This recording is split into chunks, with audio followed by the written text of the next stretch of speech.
Top of the morning, fellas.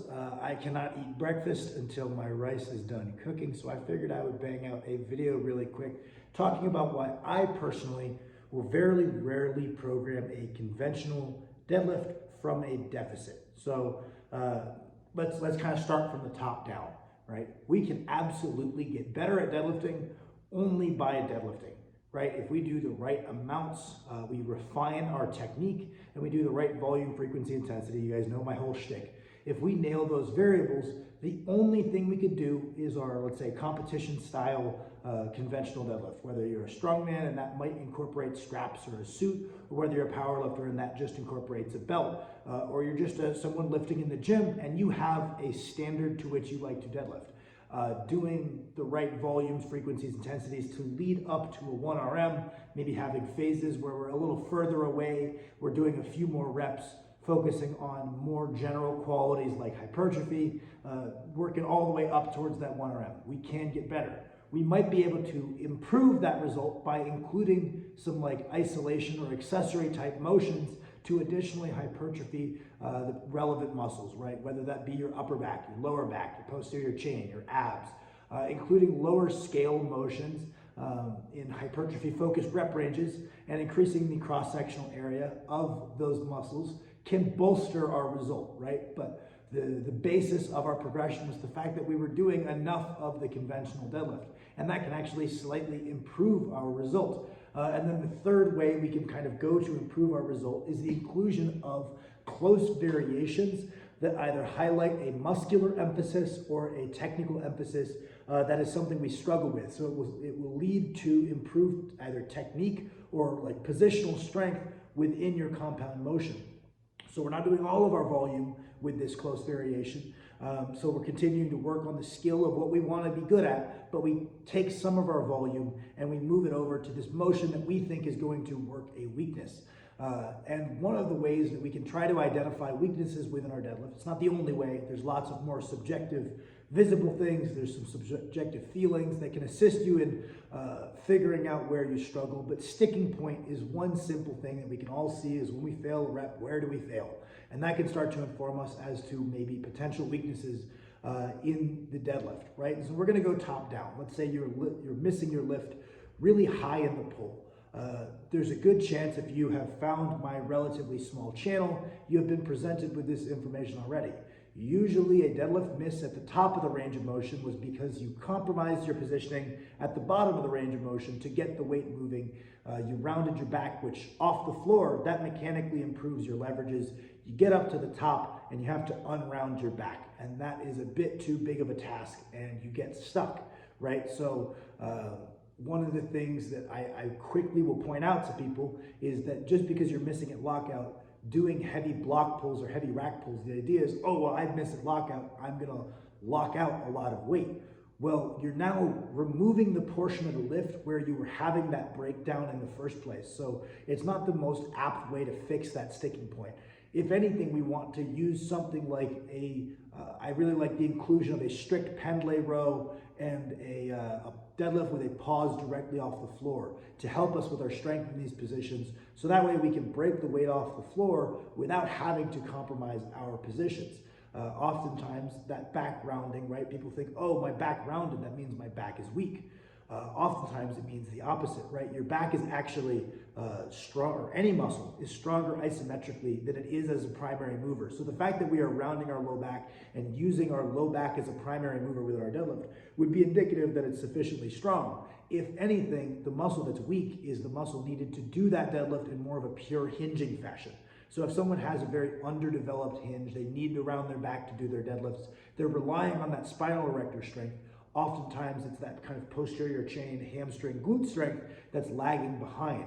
So I do find that doing stiff legs or RDLs with a very distinct hinge pattern, locking in a relatively flat or neutral spine and really developing that hinging capacity of the posterior chain, in addition to like pause deadlifts and maybe pendlay rows that are strict, can really help smooth out the lockout of someone who gives away their positioning right off the floor. Block pulls I don't think are useless, right? For anybody who is watching who's a strongman, we're asked to pull from heights other than the standard height of a barbell often enough that it's a very valuable skill to have in your arsenal. If you find that you are someone who performs poorly from a height, including that height alongside pulls from the floor can be a very good use of your off season. But the only other real time I would use them is for people who have very poor leverages to deadlift. This is something that I heard Chad Wesley Smith talk about back in the day. Is if someone's struggling to handle any meaningful deadlift volume from the floor, using some block pulls can let you get in additional hinging volume and at least something kind of close to a deadlift that's a little bit easier to recover from in the lower back department. So for people with very poor leverages, it can be a way to get in additional sets per week. But not necessarily the best way to address a lockout issue. I would usually look to those exercises I just mentioned.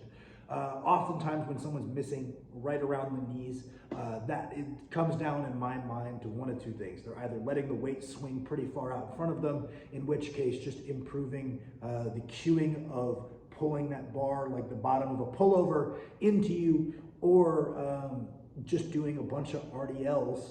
I mean, you could also increase your upper back volume, and that could help you keep that weight in close. So a combination of cueing and building muscle. But bar that example, usually I would say missing around the knees just comes down to the posterior chain, and you would see pretty good returns, either just getting better at RDLs or stiff legs. I think that those are a wonderful developmental tool for that sticky lockout due to an underdeveloped hinging mechanic, but they're also my bread and butter for anyone who's missing at the knees is just to keep building up the hamstrings. Maybe we could also throw some hamstring curls, some back extensions, some glute ham raises, following the RDLs or following the stiff legs. If someone has the mobility to do so, oftentimes we'll actually move the stiff leg up to a deficit as long as it remains a pure hinge, right? But that brings us down to the bottom of the lift, someone who's missing very low in the lift. And the first thing we're going to look at is the fact that a lot of deadlifting technical proficiency comes down to your ability to create isometric tension in your start position, to get tight. So a lot of the time, people who miss off the floor, first, they might not be committing to the lift. If they're a newer lifter, the skill of committing to a hard deadlift is something that most people have to learn at some point in time. And it's not looking down upon you to say that maybe you haven't learned how to commit to the pull. Two, learn just refining your technique, getting a better start position, learning how to create tension in the start position is, I would go so far as to say that's more than 50% of the technical skill of deadlifting, is learning how to tension your start position, because it's the one lift where we don't get a controlled negative to kind of build that tension for us, right? So those are the first two things. But let's say we do these two things. We want to have a motion that like emphasizes the musculature, or emphasizes that strength off the floor.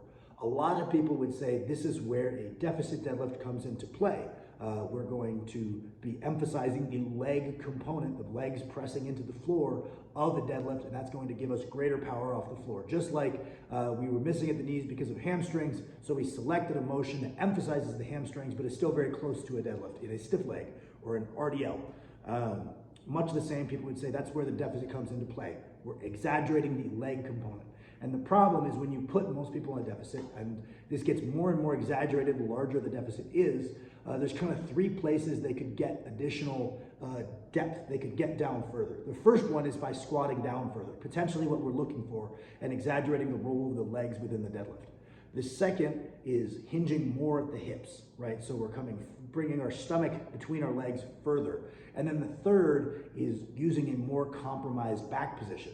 And more often than not, the higher the deficit, the more someone is pulling from a more compromised position. It's no longer very specific to the positions associated with their pull from the floor. And like I said, most of technical proficiency within a deadlift is being able to create tension within these specific positions. And that's kind of the reason I lean away from block pulls, is we're robbing ourselves of an otherwise opportunity for additional practice at that skill. Much the same, the deficits, we're kind of robbing ourselves of any real technical practice because that start position is so different, right? And I would much rather see someone do pauses directly off the floor, or if anything, use a very small deficit, so that way we can continue to develop our ability to create tension in this position. But you say, hey Sam, that doesn't answer the question. Yes, you say that maybe this isn't the best motion because it changes the height a little bit too much, and maybe it's not going to have as good of technical transfer to a regular deadlift.